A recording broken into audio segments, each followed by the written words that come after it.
এনসিপির নেত্রী সামান্তা শারমিনের বাসা থেকে সিন্দুক ভর্তি টাকা উদ্ধার এমন এক ভুয়া ভিডিও ছড়িয়ে পড়ে সোশ্যাল মিডিয়ায়, যা তীব্র সমালোচনার জন্ম দেয়।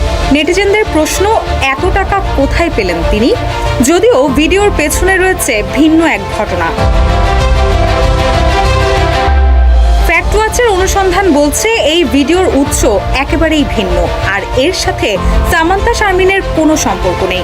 ফেসবুকে ছড়িয়ে পড়া ভিডিওটির উৎস খুঁজতে ফ্যাক্ট ওয়াচ প্রথমেই রিভার্স ইমেজ সার্চ করে।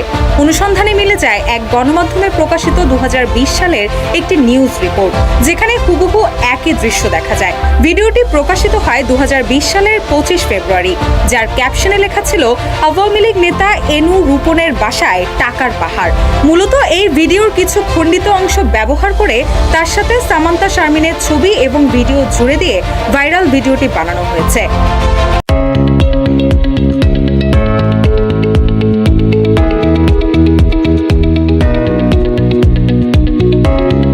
ফ্যাক্ট ওয়াচের অনুসন্ধানে আরও জানায়, ক্যাসিনো কাণ্ডে জড়িত আওয়ামী লীগের বহিষ্কৃত দুই নেতা এনামুল হক এনু ও রূপন ভূঁইয়া 13 জানুয়ারি সিআইডির হাতে গ্রেপ্তার হন।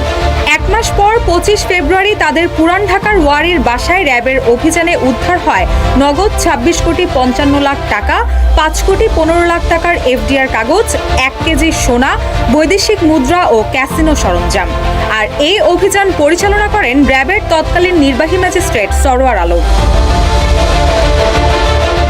এছাড়াও সামান্তা শারমিনের নামে প্রকাশিত ভিডিও সম্পর্কে ফ্যাক্ট ওয়াচ বলছে, নির্ভরযোগ্য কোনো মাধ্যমেও এমন কোনো তথ্য পাওয়া যায়নি যা সামান্তা শারমিনের বাসা থেকে সিন্দুক ভর্তি টাকা উদ্ধার করা হয়েছে, যার কারণে প্রতিষ্ঠানটি ভাইরাল পোস্টগুলোকে মিথ্যা হিসেবে চিহ্নিত করেছে। অর্থাৎ সোশ্যাল মিডিয়ায় ছড়ানো ভিডিওটি সাম্প্রতিক নয় এবং এর সাথে সামান্তা শারমিনের কোনো সম্পর্কের প্রমাণ মেলেনি। রুশা সুর, নিউজ ডেস্ক, ইত্তেফাক।